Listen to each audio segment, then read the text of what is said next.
All right. I remembered to stay quiet until the lights came on this time, so that was good. Well, hey, you guys can thank my wife, Shareya, for this illustration. I was really struggling to try and figure out an opening illustration, and so I go and I ask Shareya, and it took her 0.2 seconds to remember this story. So all of you husbands immediately know what this story is about. No, I'm kidding. Thank you so much, Shareya. At the start of my third year in college, about 1 month into marriage, I started a job at a ranch just outside of LaGrange, Wyoming, where I was working for a blind rancher. And I know some of you are like, a blind rancher? How does that work? It worked, but he was 100% blind, and he and his wife owned just kind of a small ranch that they had between 40 and 50 head of cattle, okay? And I hope I said that right, head of cattle. Well, I don't know. I'm looking at some of you farmers, and they're like, why are you talking about cows? Just wait. This is going to be good. Well, my first week on the job, he texts me, and he says, hey, after classes and after lunch, just head on up, go to the equipment shed, and feed the cows, and then come and pick me up, and we're going to go do something. So I'm like, okay, first week, got it, I can go do this. Go up to the equipment shed, get into the tractor that has the hay buster attached on the back. Are you impressed I know what hay buster is? That's right, yeah, that's right. Howdy, look, see, I can do that too. I should never do that ever again. I am so sorry. I apologize to all of you. Oh my goodness. Whew.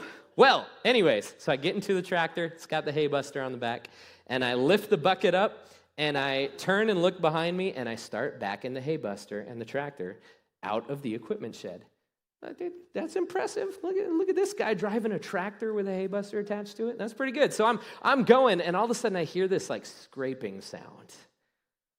And I'm like, what is that? But remember, it's my first week, and so I'm like, it's probably just the tractor making sounds that the tractor makes. And so I keep going. Oh, is right. I keep going, and the scraping doesn't stop, but I'm looking behind me like I'm going through the doors. There's nothing happening. Like, I'm not hitting anything, and all of a sudden I hear this loud pop, and I'm like, okay, something's not right. So I stop the tractor, and I jump out, and I'm about to turn and go look at the back and see what I just backed into or something, when all of a sudden I saw it. The bucket of the tractor went right into the driver's side door of my boss's brand new 2012 pickup. Now, I'm not going to say whether it was a Chevy or a Ford, because half of you would say that would improve the pickup, and so I'm not even going to go there. But I hit the driver's side door with the bucket, and it went in probably about 4 inches. So we're talking like punctured the door, and that was the scraping sound. So then you remember I heard a pop. So I continued to back up and drug the bucket into the passenger's door. So we're talking it was bad. And so I get out, and I immediately double over, because I'm gonna puke, I'm dead, I'm dead, I'm gonna lose my job, I gotta go home and tell my brand new wife, hey, got fired, yeah, not gonna do that. And so a small part of me for a split second was like, he's blind, would he really know? I know, it's terrible. So I go over to the truck, and I try to open the driver's side door. You couldn't even open. There was barely a door there to open. Okay, it was bad. So I'm like, all right, now I got to tell him. And so I'm rehearsing through my mind as I'm driving up to the house, and I get up there, and he's like, wow, that was the fastest feeding of the cows we've ever had. And I'm like, didn't even get out of the equipment shed. Anyways, so I'm like, I am so sorry. I did not mean to do it. It was completely an accident. I did not mean to do this, but I maybe did something to the pickup.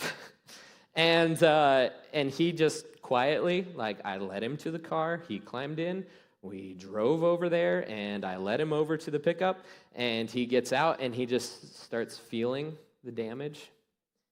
And I'm standing in the back, Like, I'm pretty sure it was cold out and I was sweating because I was like, I'm going to die. And he goes over and he feels the damage, and then he turns to me. And he says, you know what? It's okay. You didn't mean to do it. You didn't mean to. It was an accident. So you're okay. There's no reason to fix it. Wouldn't that have been nice, huh? That would have been awesome. No, I definitely got a long lecture about being more aware, especially around large equipment. I'm sure, because he said it on multiple occasions to me, I'm blind and I would have seen that. Like, seriously, it was, and I'm not being insensitive. He said those words to me so many times. But wouldn't that have been nice if that had ended up, that was the way that it ended up? I felt horrible, but the damage was already done. Okay, the fact that it was an accident didn't matter. The damage was done and repairs needed to happen. And so I ended up having to pay for the deductible for his insurance to replace it all. And then I had to go home and tell my wife, hey, that job I just got? Yeah, we're not going to get a paycheck for like the first month. So yeah, that was fun. I'm going to just keep looking this way. Still shooting daggers at me. But this is what we're going to talk about today. There's no necessary correlation between intent and outcome. See, we're wrapping up this series called The Weight of Your Words. And if you haven't listened, maybe this is your first week here, I'd encourage you to go to YouTube or Facebook and look at the last 2 weeks of sermons. I won't say they were convicting because then you won't go listen to them. They were really, really, really good. They were really, really good. But we're wrapping up this series, and just to kind of give you a quick peek, we have all been injured or crushed by someone's words. We all have. We all know what that feels like. We've all experienced it because words, they carry weight, and they leave a mark. And they can leave a mark for good or bad. They can tear somebody down, or they can build somebody up. We all have been shaped to some extent by the words that were either spoken to us, at us, about us, or even over us. And in part one, we talked about how our lives have been shaped maybe not just by the words said to us, but by the words that weren't said to us. Words like, I love you. Words like, I care about you, I support you, I'm here for you. And it's really easy for us to see how words spoken or not spoken have impacted us. We all can know that in a heartbeat. But the difficult part, and kind of what this series has been working towards, is for us to see and understand and to take responsibility for our words and how they land on others. And this isn't just a Christian or a Jesus follower thing. Like, everybody has experienced this and hurt and pain from words. So everybody, regardless of if they're a Jesus follower or not, they understand this. But if you are a Jesus follower, if you claim to follow Jesus, this is what it looks like to be This is what it looks like to represent Jesus. This is what it looks like to represent Jesus to others. And so this isn't like an add-on. This isn't like something extra that we need to do. This is Jesus following 101, because we as Jesus followers are called to be others focused. And that includes with our words that we share. And so maybe even if you're here and you're not a Jesus follower, you're like, I don't even know why I'm sitting in these chairs. Like, I don't really buy into this church stuff or religion stuff. I would bet that you would be a little bit more curious about Jesus and about the church if the people who claimed to follow Jesus around you were more careful with their words. I would almost bet that you would be a lot more interested if the people who claimed to follow Jesus spoke like they followed Jesus. And that's because our words have weight. Our words have weight. And so here's just a quick side note. This could be an entirely different sermon. So don't worry, I'm not going to just go off on it. But just because you feel strong emotion or you feel that you're right about something does not give you a pass about what you say. If you're feeling very strongly about something and you're boiling up, you're about to explode, realize that your words, whether you feel that they're justified or not, are going to either point somebody to Jesus or point somebody away from Jesus. And Paul, as we'll see in this message, he reminds us that every conversation is like a construction zone. We're always either building somebody up or tearing somebody down. And we are responsible for how our words land on the person who's across from us. So what we've been doing in the series, we've been unpacking these three dynamics that are always at play. They're always at play in every conversation or most conversations that you and I will ever have. And they're at play whether we recognize it or not. And these three dynamics, they determine what people hear, regardless of what we say and how our words land with them, and even regardless of our intent.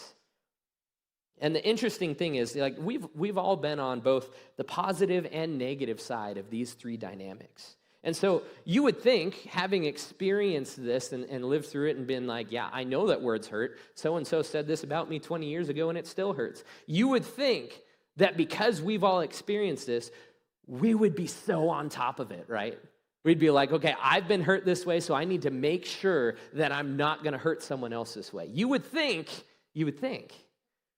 But that's why we're doing a series on it, because that's not the way that it works. And so the first week, we talked about how words are not equally weighted and how negative words, they weigh a lot more than positive words. So we need to be aware of the ratio and what we say to other people and realize that our words truly do carry weight, and some words outweigh others. And then last week, Eric talked about how source determines weight. Source determines weight. Basically, whoever said it can make it weigh more or weigh less. And what I mean by that is, if you're a father, your words are going to weigh a lot. If you're a teacher, your words are going to weigh a lot. If you're a mother, if you're a student, if you're a customer, whatever it is, the source determines the weight of those words. And Eric talked about how when we're in a conversation, we need to remember who and what we represent to the person on the other side of us. And then he asked the question that he's asked so many times before that I hate answering because it's so convicting. What is it like to be on the other side of me? Oof. If you've never asked people that question, people that are around you and your family, your spouse, just prepare yourself. But let them be honest and share that. And then today, we're going to talk about how intent is usually irrelevant. Going back to the big idea that I shared earlier, there's no necessary correlation between intent and outcome. There's no necessary correlation between what we intend to say and the outcome of what was said. Now, talking about this in the physical world, it makes so much sense, and it's so obvious. Like I shared earlier, the damage to the pickup was done regardless of if I meant to do the damage to the pickup or not. My intent wasn't to do anything wrong, but the damage had been done. And maybe you've broken something at like your in-laws' house. See, I said that in Kozad, and somebody was like, oof. I'm like, oof, they felt that. Maybe you've broken a window. Maybe you've messed up the car. I am always the first person to nail a sixth grader in the face when we're playing dodgeball at youth group. Always. And in every single one of those cases, or at least most of them with the students, it was an accident. In every single one of those cases, it was an accident. But the window still had to get replaced. The car still needed fixed. The pickup still needed things done. The student still needed immediate medical attention. Parents are going to be like, we're not sending your kids to youth group. That's okay. But here's the other thing. When talking about physical things, again, it's so obvious when we're talking about physical things like that, but it's so much less obvious when we're talking about the words. Explaining does not equal repairing. Explaining does not equal repairing. Saying things like, well, here's what I meant to do. Like, here's what I was trying to do. Here's kind of the goal of the things. And so this is what it was. Like, trying to explain it. And you're like, I wasn't aiming for your face. I wasn't trying to do that. Whatever you say, explaining your intent does not fix the fact that the item's broken. And we know this to be true with our words as well. We've all been on the receiving end of some hurtful words and someone trying to explain what they meant or how it just came out wrong. And really, it's just irritating, isn't it? Not only does it not fix anything, it actually makes things worse. But when we're on the receiving end of hurtful words in those moments, we don't need an explanation. We've been hurt by someone's words. We need to be glued back together, not explained to. And an explanation is not equal to repairing. And usually after the one who said the hurtful words is done explaining what their intent was or wasn't, and they've talked for 5 minutes because they're just going on trying to backtrack and trying to be like, just know that I didn't mean that, know that I didn't say that. They always wonder, why are you still upset? I explained my intent. I explained that I didn't mean to do things that way. They give us an explanation and we're still upset, and they're sitting there going, why are you still upset? And they're looking at us like, what is wrong with you? I did everything that I need to do to fix it. Why are you still upset? We've all been there before, right? Really? Just me? Ooh. All right. But why is it that when we're the ones who say things, we immediately jump to the very thing that we hate when people do that to us in that situation?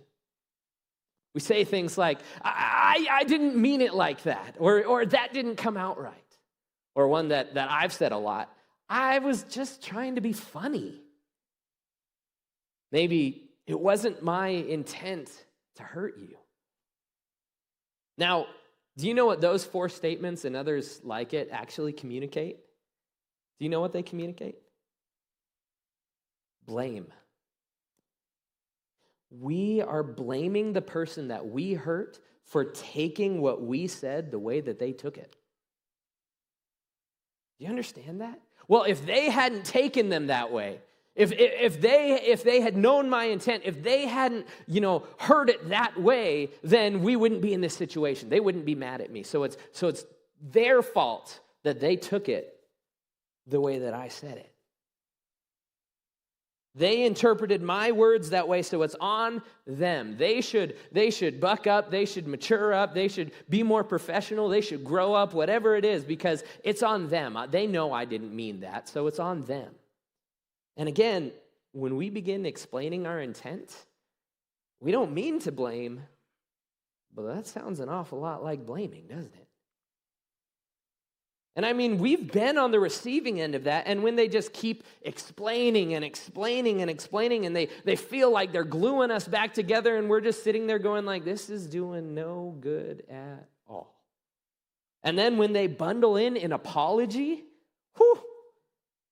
into their explanation, not only do we feel blamed, now all of a sudden we feel there's an expectation of us.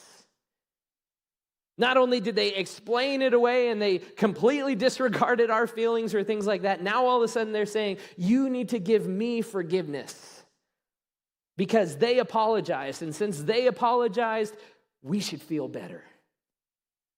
And then when the apology doesn't work, they press in even harder, right?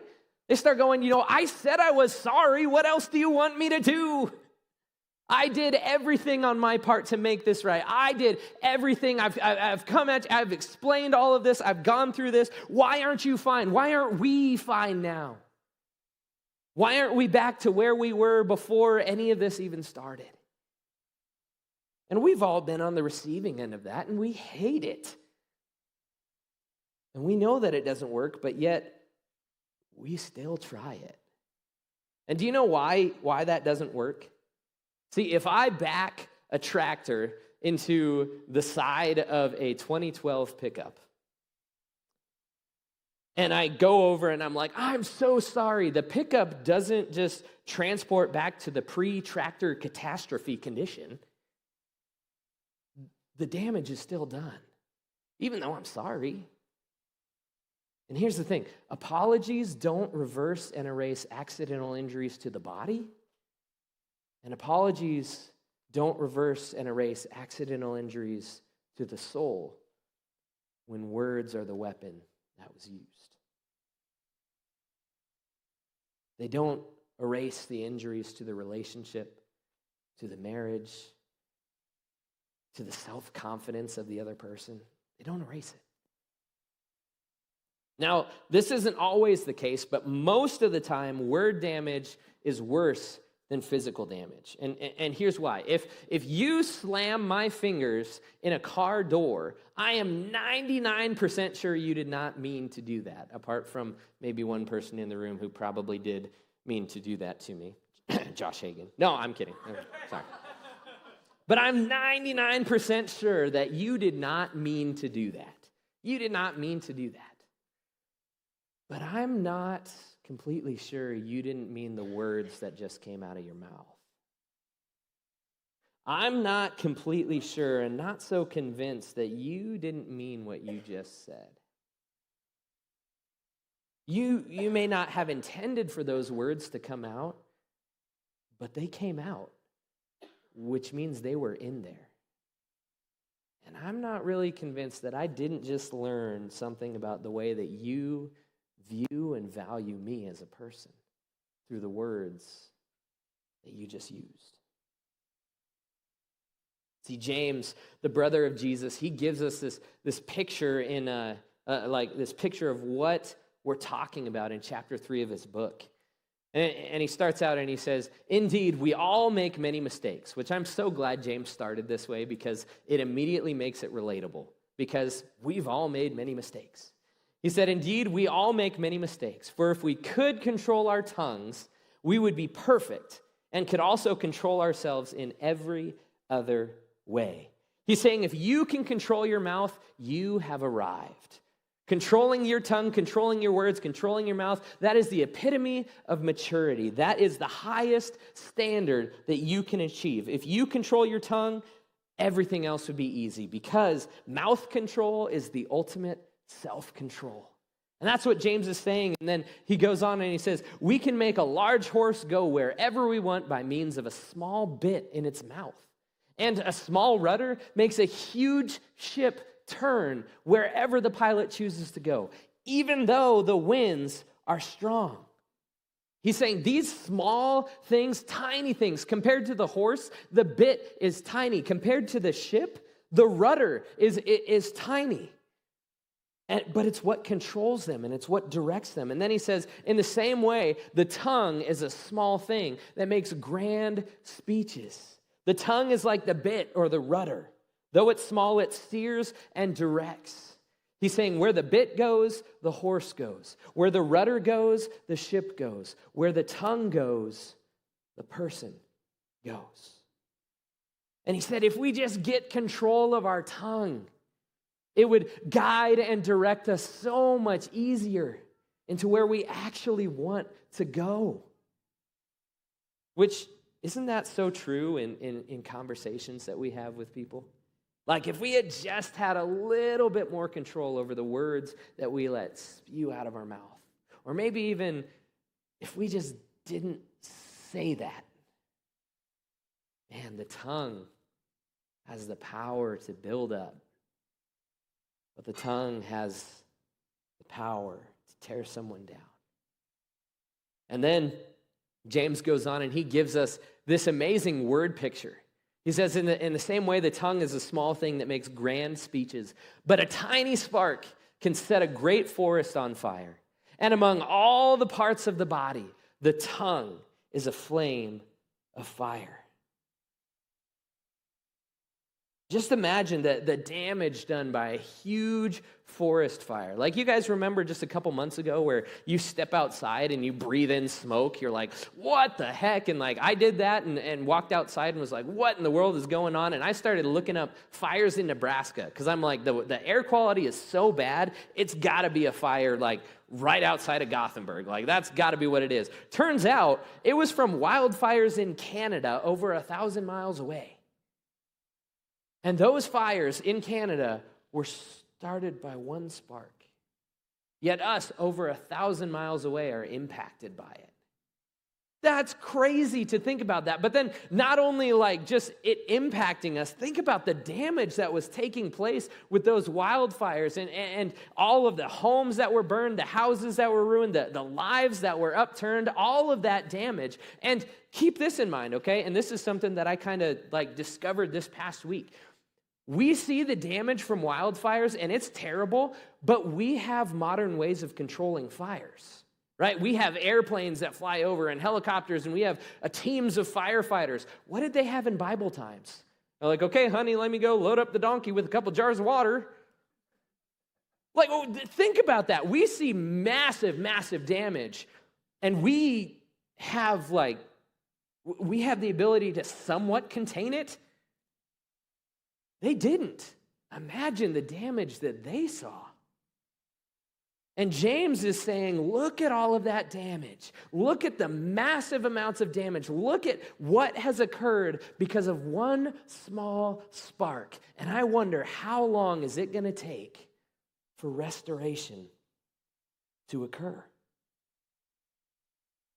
And he says, your mouth, your tongue is a fire.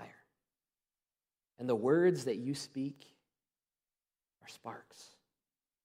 Your words have the potential to burn down relationships.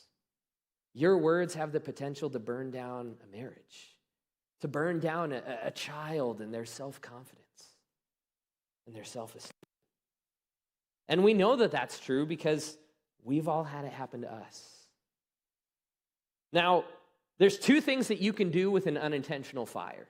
Okay, you can either try to contain it or you can extinguish it.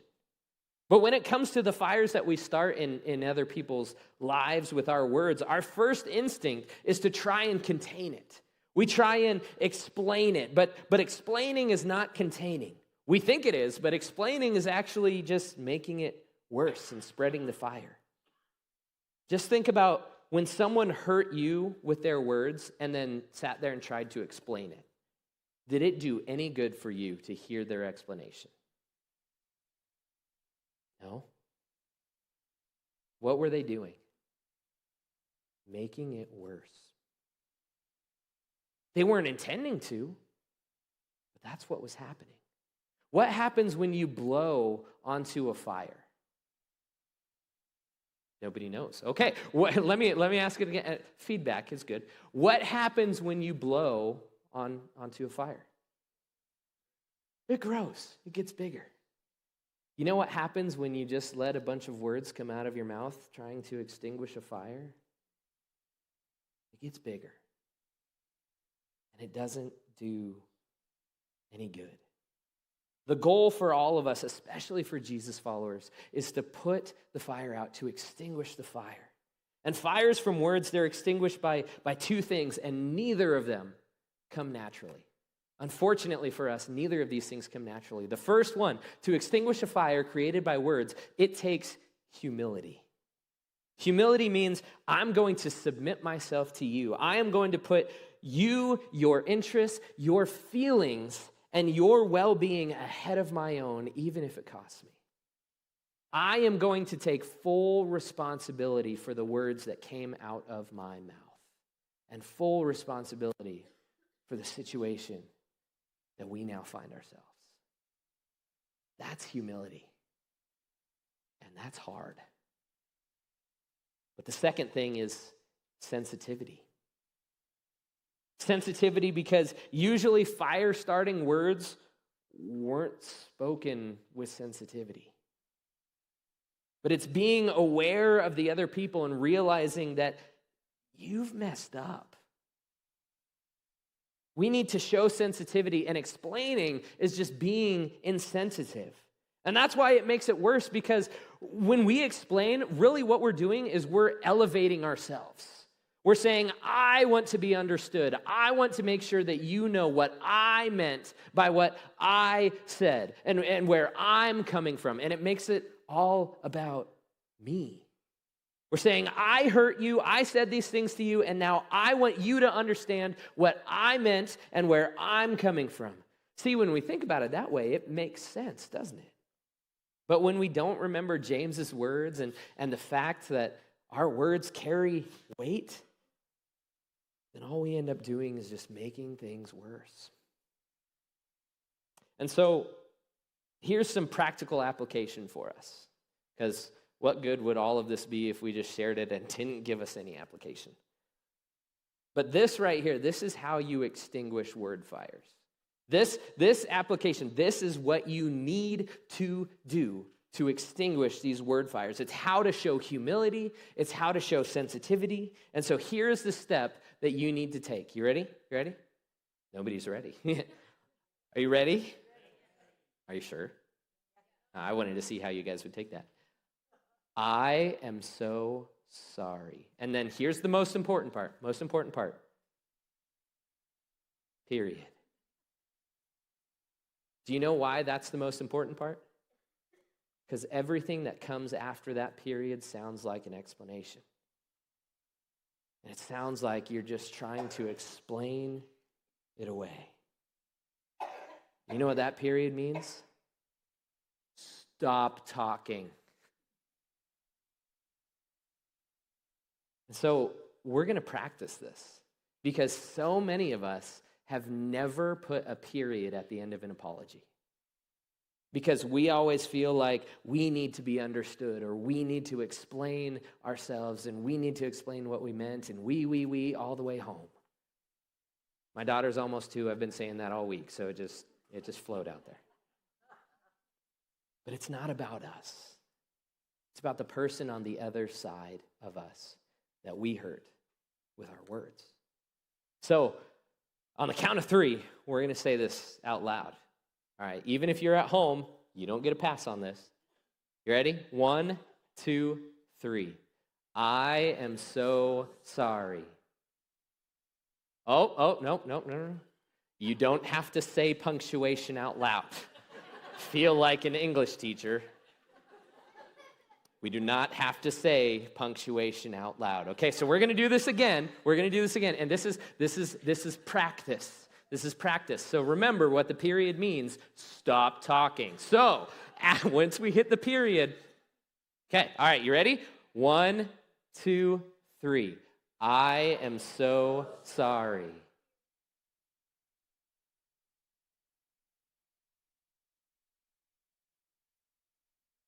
Do you know what that is?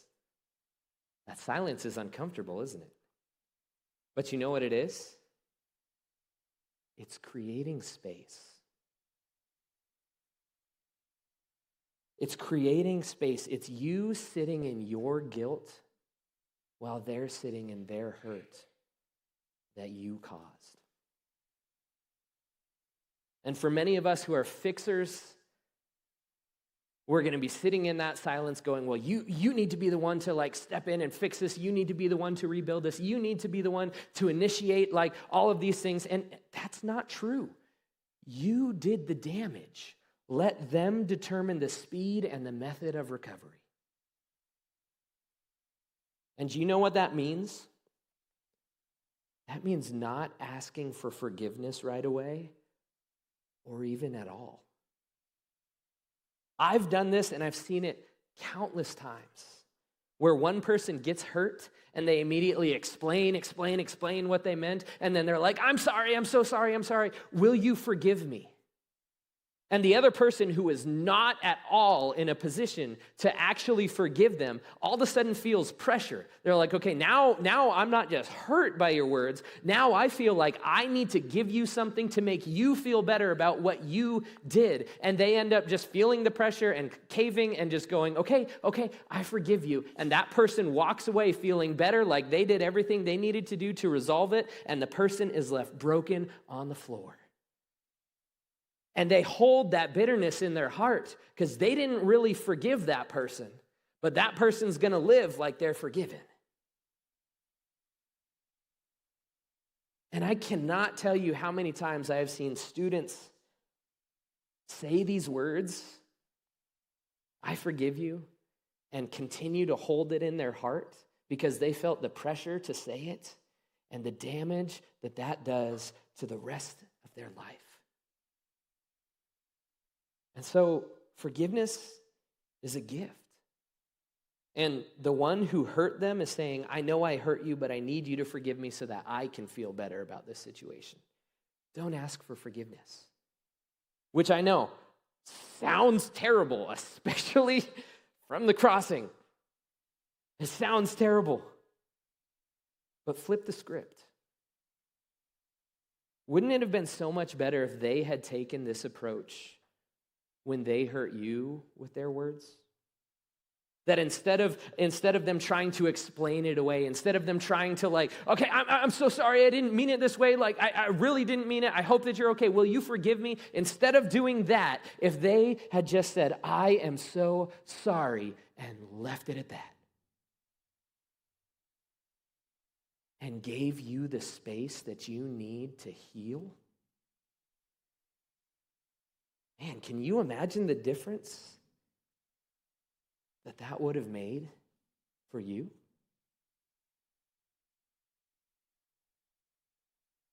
So my question is, and this is one of those pastor questions that I have to ask, is there anybody recently who's been crushed by your words? Maybe at work, maybe a friend, maybe your kids, maybe the person that you're sitting next to. Don't look at them. And I know this is hard to hear, especially when the person that you need to apply it to is sitting in your vicinity right now. But bringing humility and bringing sensitivity back into a relationship, you know what that does? That can bring healing. So be the one who acknowledges that your words have weight and that you crushed them with your words. You hurt them with your words. Go to them. Apologize. Don't justify. Don't explain. Apologize, and then leave and create space for healing to happen. How different would your relationships be if this was the approach that we all took?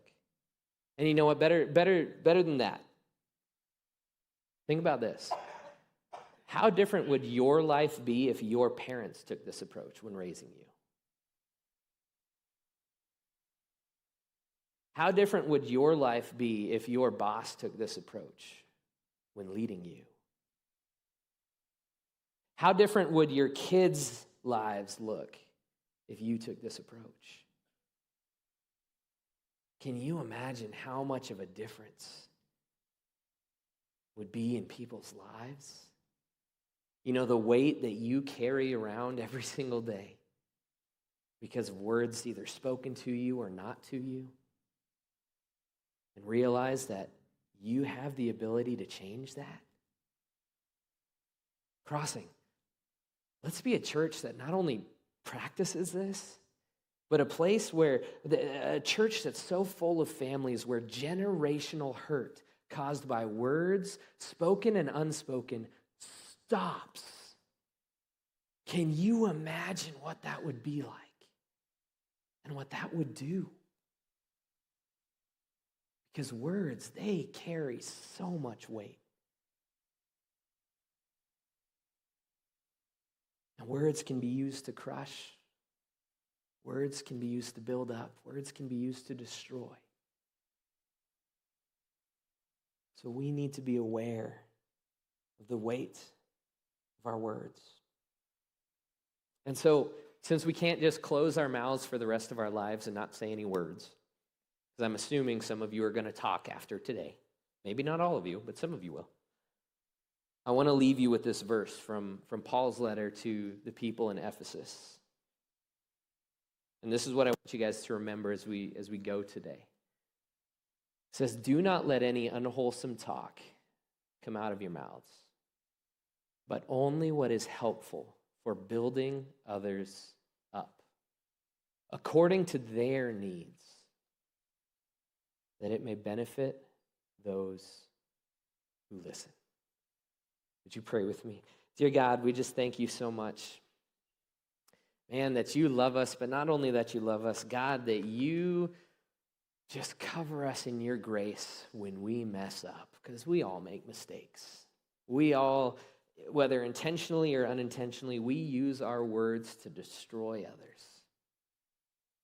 And God, there's so many that we've hurt. There's so many times we've been hurt.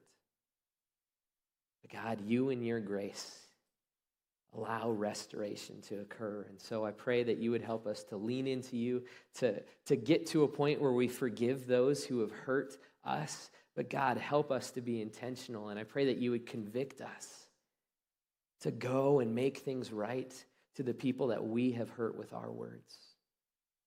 God, you've given us an amazing opportunity to make such a difference in this world, to make such an impact in the lives of those that are around us. And I pray, God, that you would help us to realize the weight of our words. God, just thank you so much again for loving us. Thank you so much for your grace. And I pray, God, that you would help us to live with this in mind. Just thank you again, God. We pray this in Jesus' name. Amen.